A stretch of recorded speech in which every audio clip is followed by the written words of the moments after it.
Hello and welcome to Traditional Painting the Digital Way. This is my crazy experiment to use digital painting programs to teach traditional painting techniques. In this video we are going to do part 2 of the old fence painting. We're going to be using the Infinite Painter Android app, and if you want a list of my traditional paints that I use, I have that all listed in part 1, and I tell you all the paint colors, the brushes that I use, and the canvases. So go ahead and check that video out before you watch this one. So in our last video we finished the grass and the sky, and in this video we're going to add some clouds and the old fence posts. So I'm going to be using the Angelo and the Leo brush in Infinite Painter. And we want to pick an off-white color, and so we're going to use a little bit of orange and white. And if you're following traditionally, you'll put a little bit of cadmium orange light in your white acrylic gesso, and that will give it just a little bit of a tint. You can also use yellow ochre. And we just want to make little dry brush strokes across the sky, and dry brush strokes mean that you don't have very much paint on your brush and you just want to kind of blend that off into the sky there. And Infinite Painter is really good with this too, because the brushes are made to run out of paint just like traditional brushes are. And I'm using a little bit of the blending brush also on the edges to really soften them and make them blend into the sky, because we don't want a really big detailed cloud. We just kind of want a suggestion of some high thin clouds just to give interest to our sky.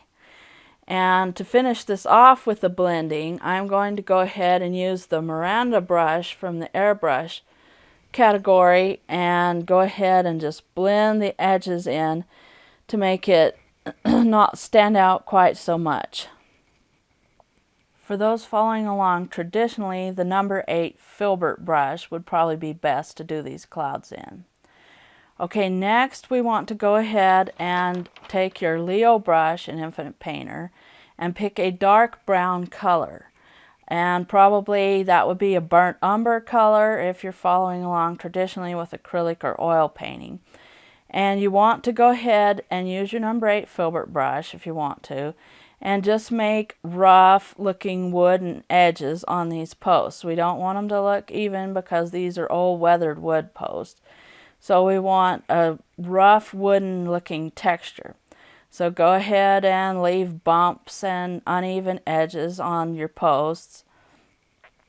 And we want to go ahead and make these posts look three-dimensional. So we're going to pick a light orange color, and you just use cadmium orange light with your acrylics and add some white. And go ahead and put this on the left side. And probably you can use your short script brush to put in this rough looking wood texture. Now make sure that you don't cover all the dark brown, because we want some of it showing through because it gives it a wood texture. And then we want to add another highlight right on the very edge, so we'll make a lighter orange, and we'll go ahead and just add more white to your already orange mixture.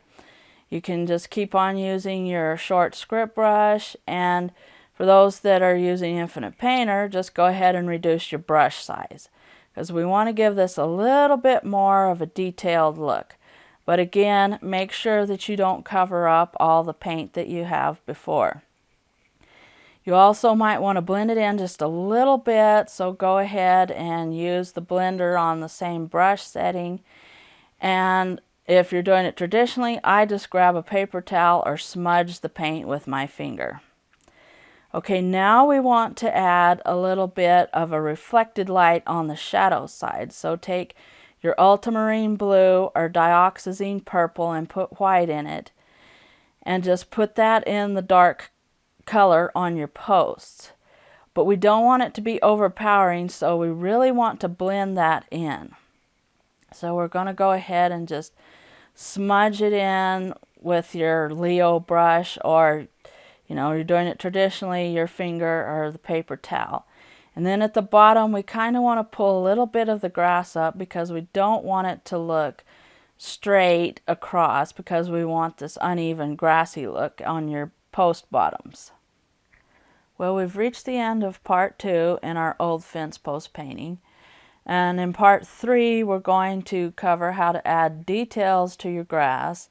And I'm going to show you some really fun techniques on how to make the small wildflowers in your grass. So if you have any questions, just go ahead and leave them in the comments below, and I'll do my best to answer them. Thanks everybody for watching, and thank you all so much for your support. And I'll see you next time. Catch you later.